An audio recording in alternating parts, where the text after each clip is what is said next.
peaceful days now. Wonder if Plasoli has finished making the Blaze Gem inscription. Since Nechca's birthday is around the corner, let's go to the tribe and buy some things, and then pay the family a visit.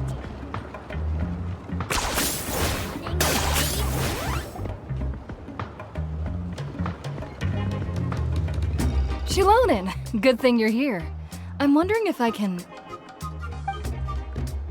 Oh, the shelf on the left, second row down, first X on the right.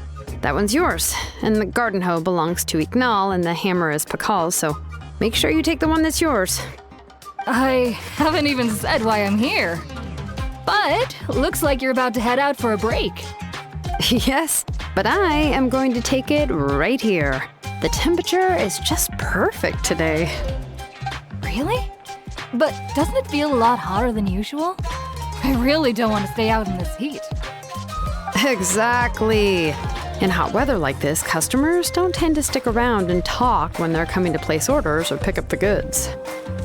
I see. Oh, here comes another customer. I'll just leave you to it then, and pick up my axe. Sure, sounds good to me. Hey, Xilonen! Oh, Traveler, Paimon! We meet again. You two seem to be in good spirits. How's your Pilgrim's Chronicle been? Run into any issues? Oh, good. It was also my first time receiving a Pilgrim's Chronicle, even though I've already turned it over to you. There are still a lot of things that could go wrong, so I wasn't sure if there'd be any issues. Huh? So, what are the chances that something might still go wrong? Well, less than the chances of Mualani accidentally falling off a spirit way, I'd say. Oh, well, that definitely would never happen. I found the axe, Xilonen. Thanks a lot. By the way, Nechca's birthday's coming up real soon. Are you planning to visit her? I've prepared a gift, and was just getting ready to take it to her. You're not planning on giving the kid a full set of pliers again, are you? Or, let me guess, woodworking tools? Oh, yeah, I make these myself, and it's a lot of work. But if you like a set, I can make some time and forge one for you. Great! We often camp out in the wild, but a set of Xilonen's tools would make pitching a tent and starting a bonfire a whole lot easier. Well, still, I won't be giving Nechca any tools this year. She wrote me a letter saying that she'd like a copy of Tequil the Brave. The book is not what you call a bestseller, but luckily, I have a few copies in my collection. They were really old editions that were published a long time ago, but they should still be readable. Children her age love fairy tales. The last time I was at Thesoli's, I even brought Nechca... Wait. What did I bring her again? It must have been her favorite thing, but, why can't I remember it anymore? Oh, it is quite hot today. Seems you're about to pass out from the heat. Do you even remember your own name? My memory can't be this bad. It's just these last few days. I've been forgetting things for some odd reason. Well, in that case, why don't you use the Blaze Gem inscription you have as a memo to engrave some important things to remember? After all, that inscription will never wear out, and it's easy to carry. I'd say that's quite a fitting use for it. You do have a point, but my inscription is almost already full. No. I engraved some wishes on my Blaze Gem inscription. You know, just some dreams that I have for the future and things I'd like to accomplish one day. Even though Tasoli has said that from an aesthetic point of view, it would be best for people to keep their inscription short, this Blaze Gem inscription was still made by a name engraver, the forger of ancient names themselves. Everyone thinks that the inscription she made might have some wondrous powers. So, many people who bought Blaze Gem inscriptions engraved their wishes and dreams on them, in hopes that they would come true. Sounds kinda like a wish granter. But if you do that, won't everyone be able to see your wishes and dreams?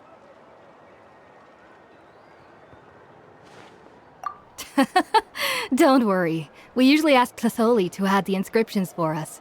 She has a unique method of engraving. With her method, the light must be at a certain angle in order to see the text. Without the right angle of lighting, the blaze gem inscription will just look like a pretty stone. That's true. In the end, a blaze gem inscription is essentially just a piece of rock. It doesn't have the power to grant people's wishes. Making wishes to it is like shouting into an echoing valley. The only one who will answer is yourself. But using it as a journal for your wishes is also fine. Carrying them with you and taking a look from time to time can be a good source of encouragement. Well, as long as you don't suddenly change your mind and want to take your wishes back, that is. These things are extremely durable. It would take a lot of effort to change the words. And I don't think anyone would willingly part with it either. They're not cheap and very hard to get. If you ever lost it, you'd just be filled with regret. Still, it's really strange. Given Auntie's skill, how could it take so long for her to make one?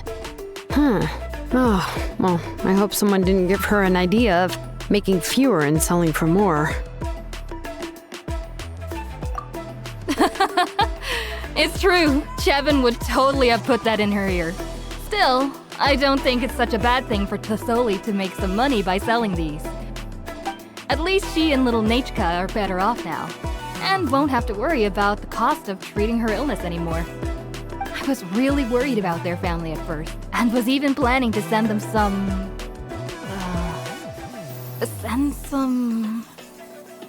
Huh? What was I planning to send to Nechca again? This memory of mine. All right, if you stay out in the heat for any longer, I'm afraid even the inscription won't be able to save your memory. You should, go back. Yeah, get some rest. Right. Right. Please give my regards to Tlasoli and Nechca. What's going on? Maybe I should go talk to Ernly to get some medicine. So you'll be going to Nechca's birthday party too, Xilonen? Oh, perfect! Then let's go together! Oh, yeah, sure, but I didn't expect you to know Tlasoli too. She hasn't been coming to the tribe much lately, so how did you get a chance to talk with her?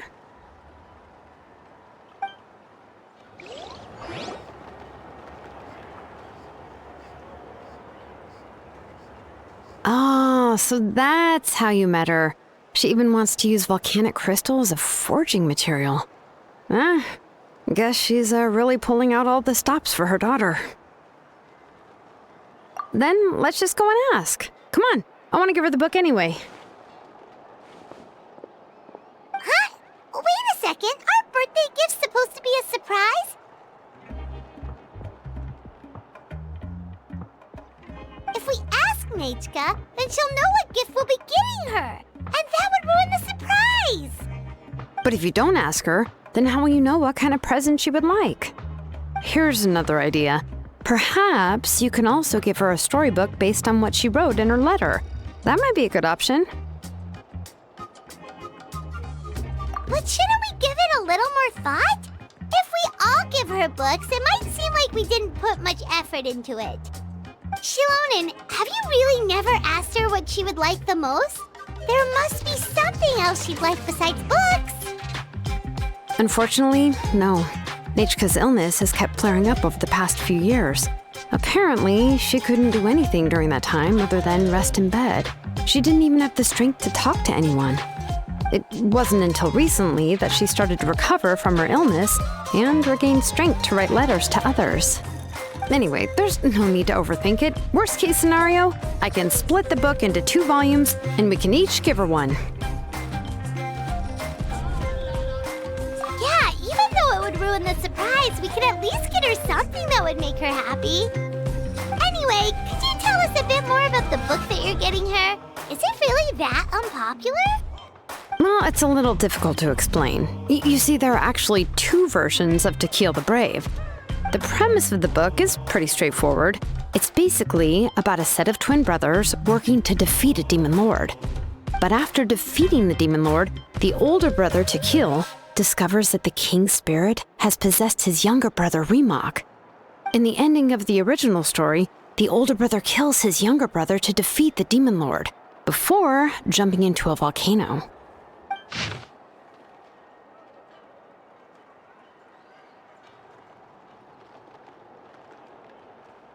I remember there was one line that was super popular at the time. If I still remember right, after being possessed by the goddess Coatlicue, Remok said, "I do not wish to see your blood be reduced to ash, but I have seen the light of your heart and spirit. Remember my name, brother. As long as you remember me, I will never have left."